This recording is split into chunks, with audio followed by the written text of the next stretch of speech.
Saludamos a los televidentes, radioyentes e internautas en este día jueves 23 de julio, cuando por la gracia de Dios tenemos la vida y poder servir de esa manera a nuestros semejantes y también a nuestro Dios. Gracias al Señor que ha hecho salir el sol sobre buenos y malos, que da la lluvia, que da el aire para respirar. Gracias, hermanos y hermanas, a nuestro Dios, porque Él nos sostiene como criaturas que somos de Él. Alabado y glorificado sea su nombre en este día que Él ha hecho para nosotros y que nuestras facultades todavía sigan funcionando. Quiero darle la bienvenida a todo aquel que por primera vez esté mirando este programa. Este es el estudio diario de la lección de Escuela Sabática, la guía de estudios bíblicos que compartimos cada día de la semana, pero que el día sábado se viene a hacer un resumen en el templo, por eso se le conoce como lección de Escuela Sabática.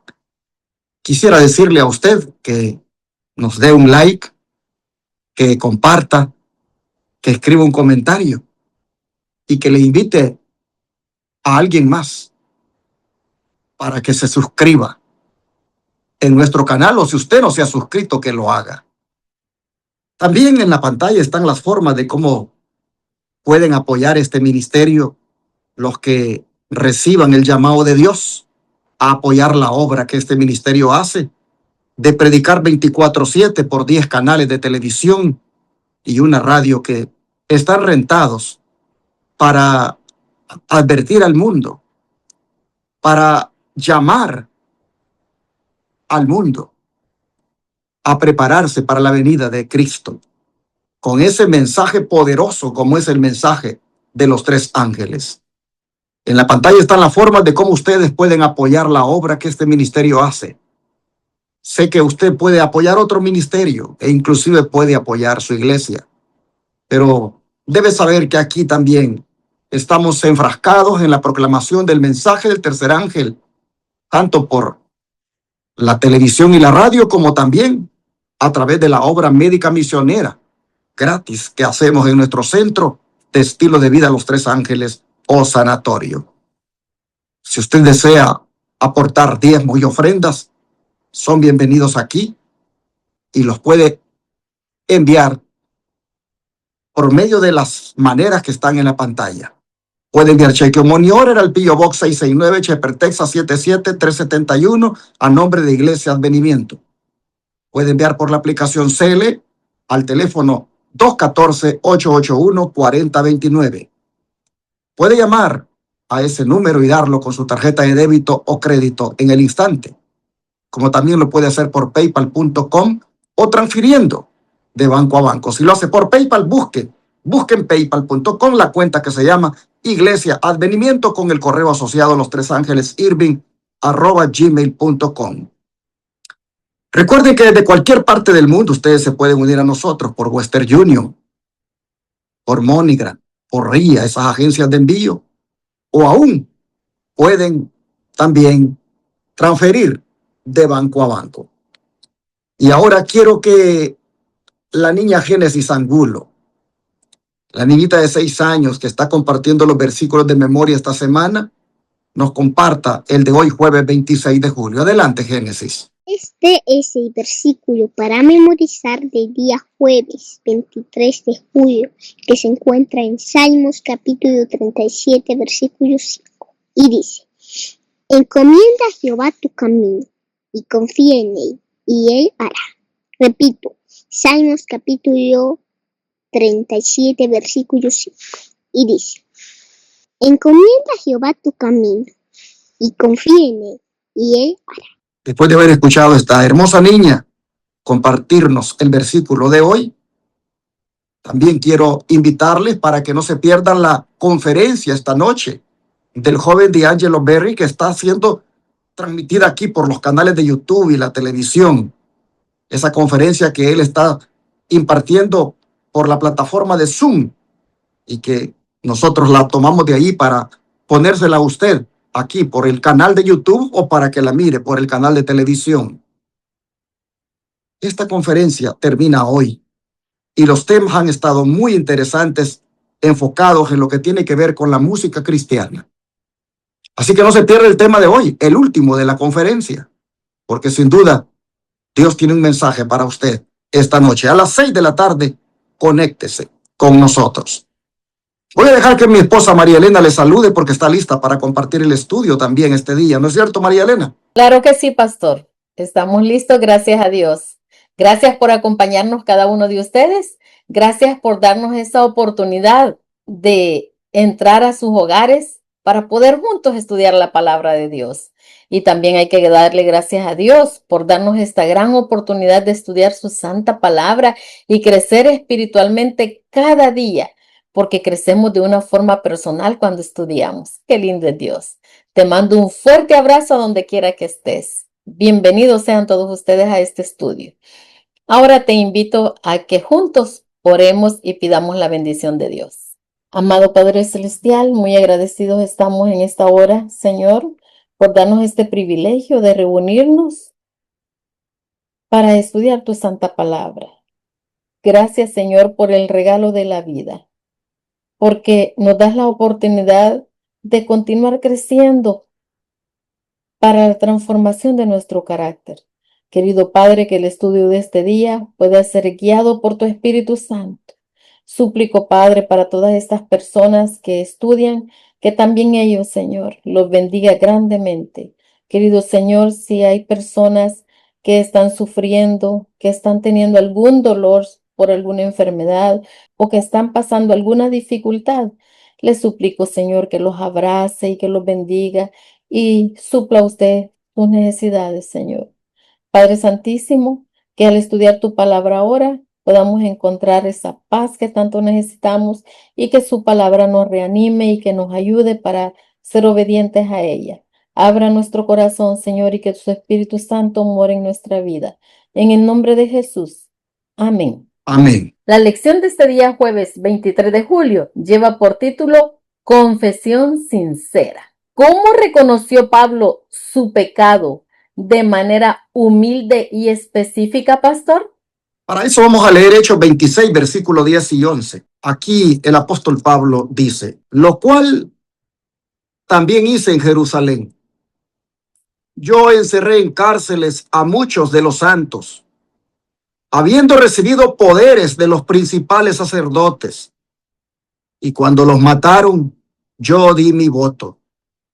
Y muchas veces, castigándolos en todas las sinagogas, los forcé a blasfemar y enfurecido sobremanera contra ellos, los perseguí hasta en las ciudades extranjeras.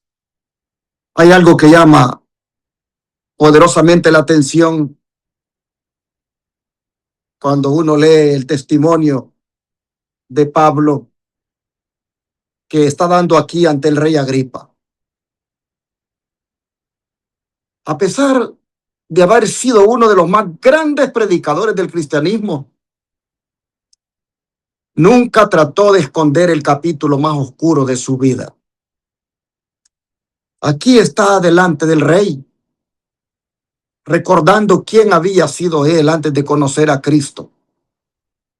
Dice que encarceló a muchos creyentes, que dio su voto para que fueran condenados a muerte y que lleno de furia los persiguió hasta en ciudades extranjeras.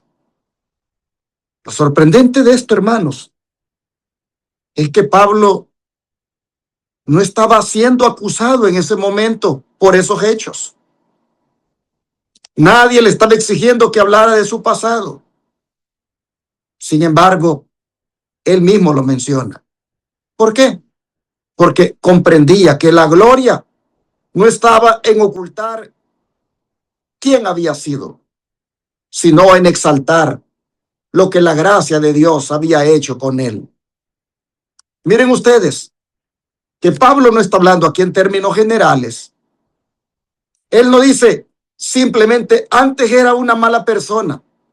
No. Describe con sinceridad sus acciones. No exagera para impresionar, pero tampoco disminuye su culpa para proteger su imagen. Esto nos enseña una gran lección. Y es que la verdadera humildad no consiste en fingir que nunca fallamos, sino en reconocer que todo lo bueno que hoy somos se debe únicamente a la obra de Cristo en nuestra vida. Por otra parte, Pablo tampoco quedó viviendo en el pasado. Él recordaba su antigua vida, pero no permitía que esa vida definiera su identidad presente. Sabía que había sido perseguidor, pero también sabía que ahora era un hombre perdonado y transformado y enviado por Dios. Y eso es importante que nosotros lo entendamos, mis hermanos, porque a veces vivimos negando nuestro pasado como si nunca hubiera existido. A veces vivimos también esclavizados por ese pasado, pensando en que Dios nunca nos va a poder usar. Pues hermanos y hermanas, Pablo hizo ninguna de las dos cosas. Recordó de dónde lo había sacado Cristo y precisamente por eso vivió agradecido durante toda su vida. Esa es la belleza del Evangelio. Jesucristo no borra nuestra historia, pero sí la redime. Toma una vida marcada por el pecado y la convierte en un testimonio de su poder transformador. De manera que lo que antes producía vergüenza llega a convertirse en una evidencia de la grandeza de su gracia. Por eso, mis hermanos, cuando miramos la vida de Pablo, no admiramos el pecado que cometió, sino que admiramos al Salvador que tuvo poder para cambiarle su corazón. Ojalá que este día el Señor nos conceda a todos esa misma experiencia, que no tengamos miedo de reconocer de dónde Dios nos sacó y que cada recuerdo de nuestra vida más bien se convierte en una oportunidad para darle gloria a Dios de que hace nuevas todas las cosas. Miren cómo el don de profecía ahora nos va a ampliar más este punto, María Elena. El camino a Cristo en la página 41 nos dice: los ejemplos de arrepentimiento y humillación genuinos que da la palabra de Dios revelan un espíritu de confesión que no busca excusas por el pecado ni intenta su justificación propia. El apóstol Pablo no procuraba defenderse, sino que pintaba su pecado con sus colores más oscuros y no intentaba atenuar su culpa. Tremenda cita, hermanos. Saben que esta cita nos enseña que hay una gran diferencia entre reconocer un pecado y aceptar plenamente nuestra responsabilidad. Muchas veces nosotros, hermanos, cuando reconocemos lo que hemos hecho, sí lo reconocemos, pero inmediatamente añadimos una explicación para disminuir la culpa. Muchas veces decimos, sí me equivoqué, pero las circunstancias eran difíciles. O muchas veces decimos, todos habrían reaccionado igual. Esta yo ya la he escuchado muchas veces. Cuando nos equivocamos o cometemos un error, sí lo reconocemos, pero muchas veces se dice, todos habrían reaccionado igual. Esa es una manera muy sutil de seguir protegiendo el orgullo. Y Pablo, hermanos, aquí nos da un gran ejemplo, porque Pablo hizo exactamente lo contrario. Cuando hablaba de su vida pasada, no buscaba palabras que suavizaran sus acciones, no intentaba convencer a los demás de que en el fondo había actuado con buenas intenciones. Él entendía que aunque había obrado con ignorancia, seguía necesitando la misma gracia que cualquier otro pecador. Pero hay algo aún más hermoso, hermanos. Pablo podría hablar con tanta sinceridad de su pasado, porque estaba completamente seguro del perdón de Cristo. Y solo una persona que sabe que ha sido plenamente perdonada puede mirar hacia atrás sin miedo. El orgullo trata de ocultar el pasado. La gracia permite recordarlo sin vergüenza, porque la gloria ya no pertenece al pecador, sino a nuestro Salvador. Y eso explica por qué Pablo nunca fue un hombre dominado por la culpa. Tampoco fue un hombre que presumiera de su conversión. Toda su vida apuntaba a una sola, y era: lo que soy hoy, lo soy por la gracia de Dios. Qué lindo, hermanos, llegar a ser así y reconocer con esa humildad. Ese es el espíritu que Dios desea producir también en nosotros. Un corazón que no necesita aparentar perfección, porque ha encontrado seguridad en el amor de Cristo. Un corazón que puede decir la verdad sobre sí mismo sin ningún temor, porque sabe que su aceptación delante de Dios no depende de sus méritos, sino de la perfecta justicia de nuestro Señor Jesucristo. Y cuando llegamos a esa experiencia, dejamos de preocuparnos por defender nuestra reputación y comenzamos a vivir para exaltar la gracia del Salvador. Y esa precisamente es una de las evidencias más hermosas de una confesión verdaderamente sincera. Ahora, pastor, la segunda pregunta nos dice: ¿qué declaró Pablo en su primera epístola a Timoteo? Él dijo lo siguiente, 1 Timoteo 1:15. Palabra fiel y digna de ser recibida por todos. Que Cristo Jesús vino al mundo para salvar a los pecadores, de los cuales yo soy el primero.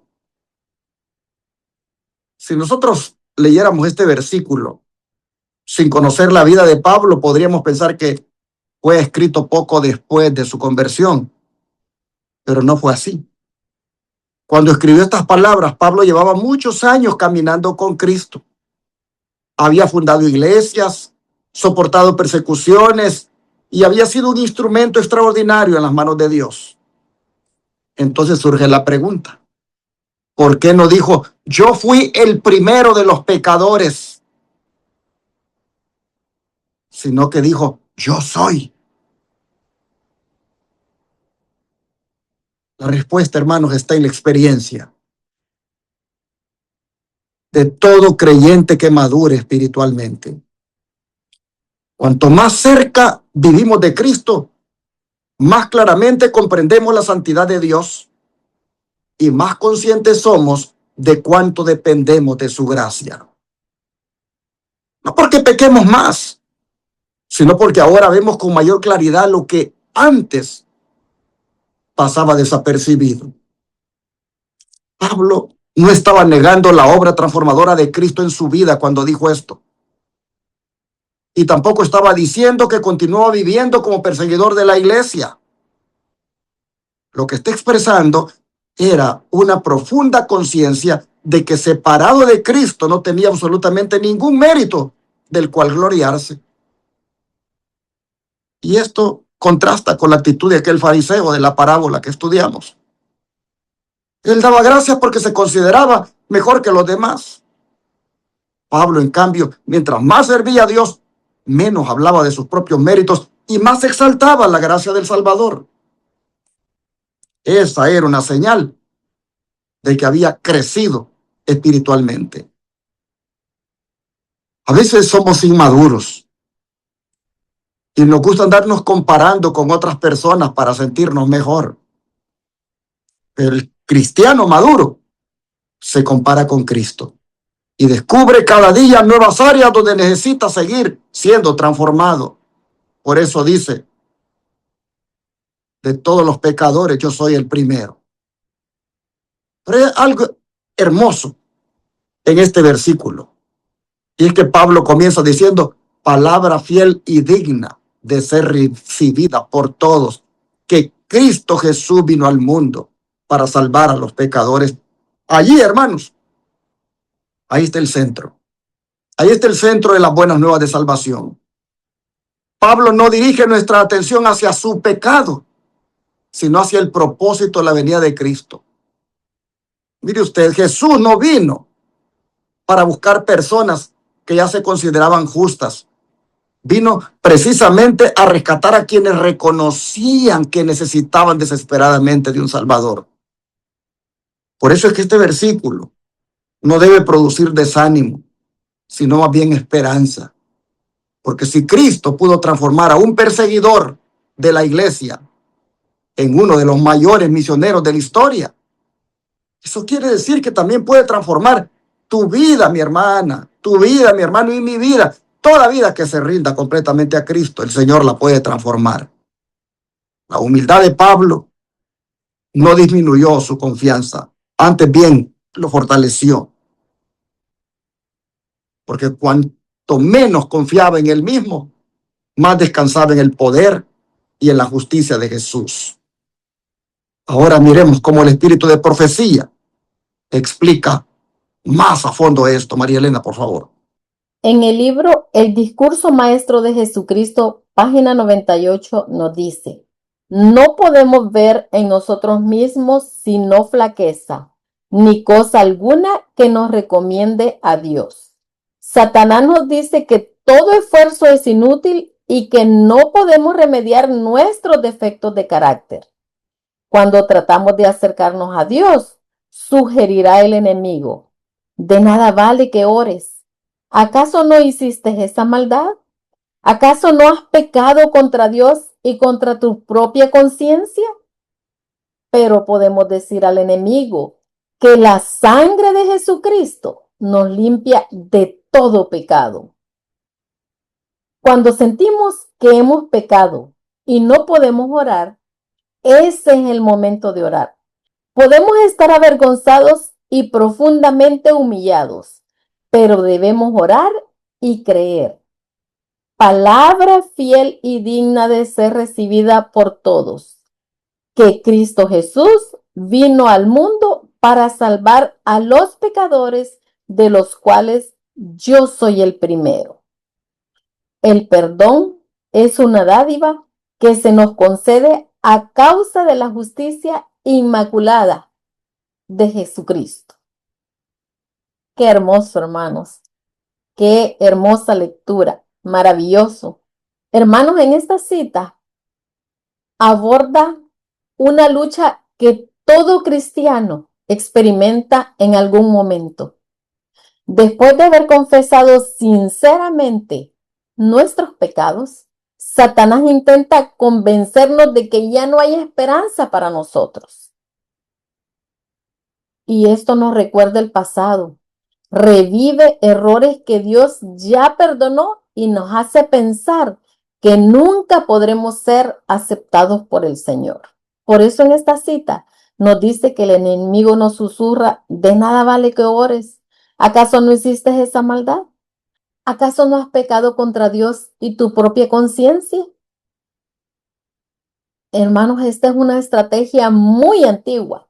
Primero induce al hombre a pecar y luego pretende convencerlo de que ese pecado es demasiado grande para recibir perdón. Mire qué malo es Satanás.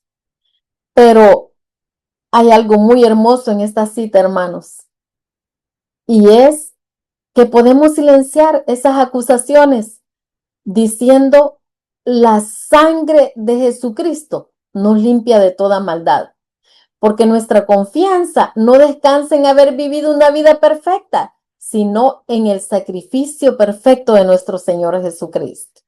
También, hermanos, hay una frase muy hermosa y dice que cuando sentimos que hemos pecado y no podemos orar, en ese momento necesitamos orar.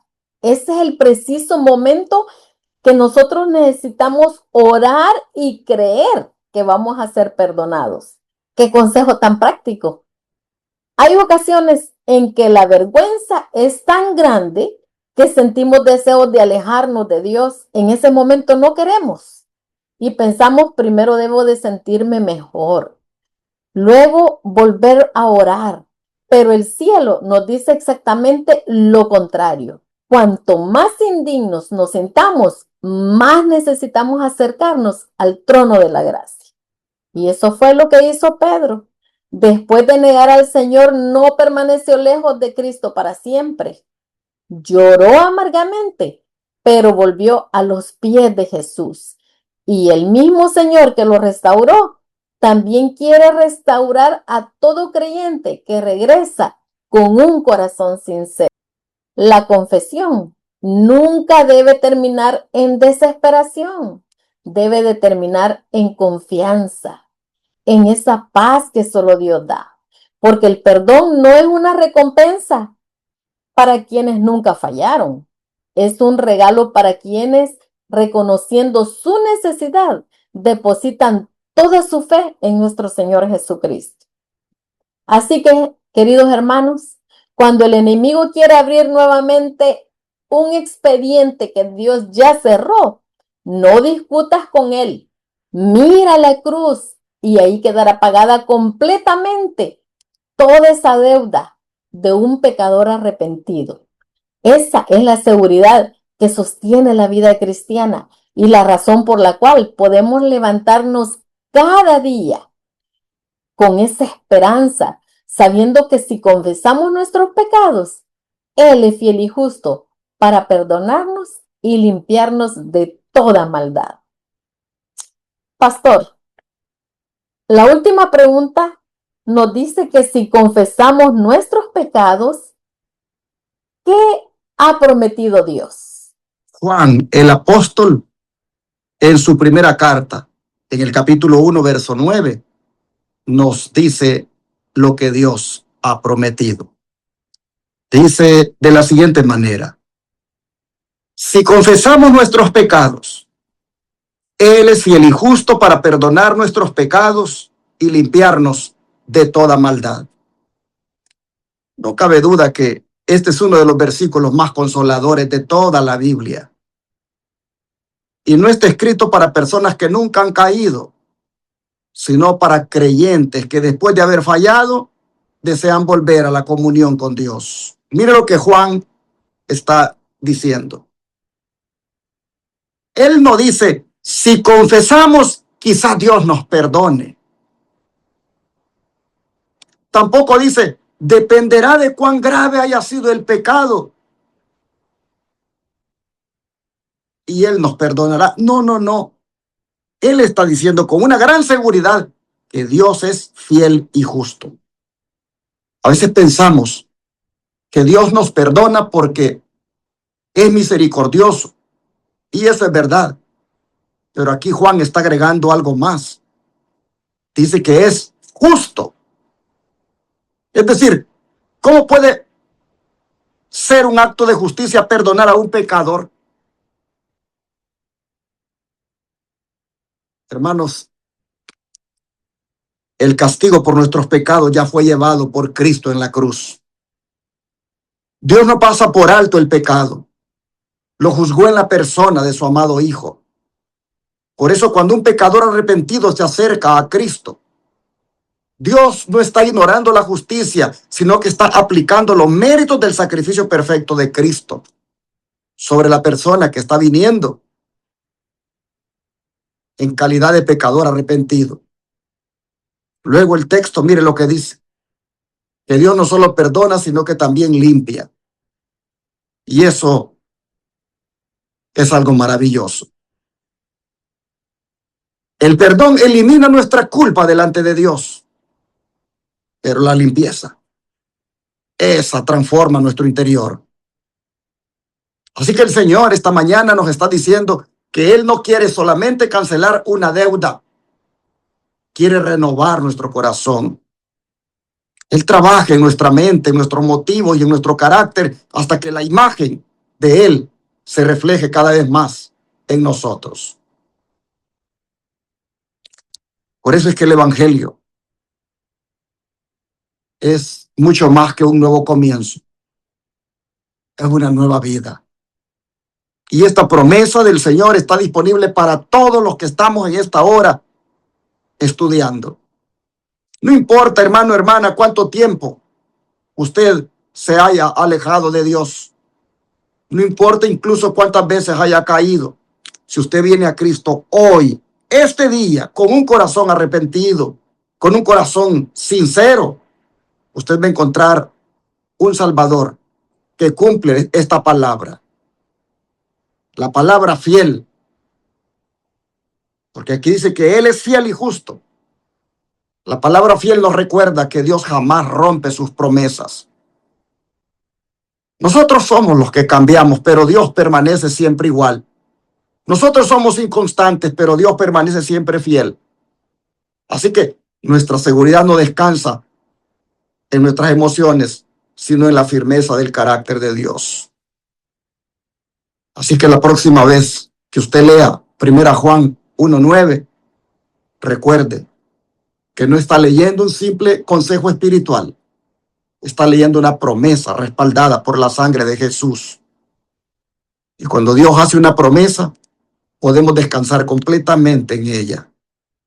Que esto, hermanos, llene nuestro corazón, esta confianza, que el Dios que promete perdonar es el mismo que promete transformar, sostener y llevar a término la obra que comenzó en nosotros. Si Él es fiel y justo para perdonar nuestros pecados, no carguemos más con ellos al punto de que nos agobian, nos decepciona y nos deprime. Vengamos a Cristo hoy y confesemos sinceramente nuestro pecado, porque el Señor ha prometido perdonarnos. María Elena, ¿cómo cierra el don de profecía? Libro Camino a Cristo, página 41, nos dice: el corazón humilde y quebrantado, enternecido por el arrepentimiento genuino, apreciará algo del amor de Dios y del costo del Calvario. Y como el Hijo se confiesa a un Padre amoroso, así presentará el que esté verdaderamente arrepentido todos sus pecados delante de Dios. Y está escrito: si confesamos nuestros pecados, Él es fiel y justo para perdonar nuestros pecados y limpiarnos de toda maldad. Hermanos, aquí en esta cita se describe el recorrido espiritual que hace una persona cuando experimenta una conversión verdadera. Primero, habla de un corazón humilde y quebrantado, enternecido por el arrepentimiento genuino. Y ese corazón ya no lucha contra Dios, ni intenta justificarse. Ha dejado de resistir al Espíritu Santo y está dispuesto a ser transformado. Lo lindo de esta cita, hermanos, es que no se queda ahí. Inmediatamente añade algo muy hermoso y dice que ese corazón apreciará algo del amor de Dios y del costo del Calvario. Esa es una de las evidencias del verdadero arrepentimiento. Antes, la cruz podía verse como una doctrina. Ahora se contempla como una demostración personal del amor de Cristo. El creyente comprende que su perdón no fue barato, sino que costó la vida del Hijo de Dios. Cuando esa verdad penetra en el alma, cambia también la manera de acercarnos al Señor. Por eso esta cita nos dice que como el Hijo se confiesa a un Padre amoroso, qué extraordinaria comparación, hermanos. La confesión deja de ser una audiencia con un juez para convertirse en la conversación sincera de un hijo con su padre. Ya no predomina el miedo al castigo, sino la confianza en el amor del Padre. Y por eso concluye la cita diciendo, y por eso concluye citando Primera de Juan 1:9.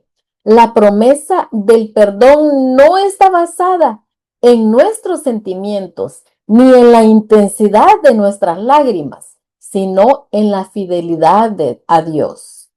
El Padre escucha la confesión de sus hijos porque Cristo ya abrió el camino hacia Él con su sacrificio.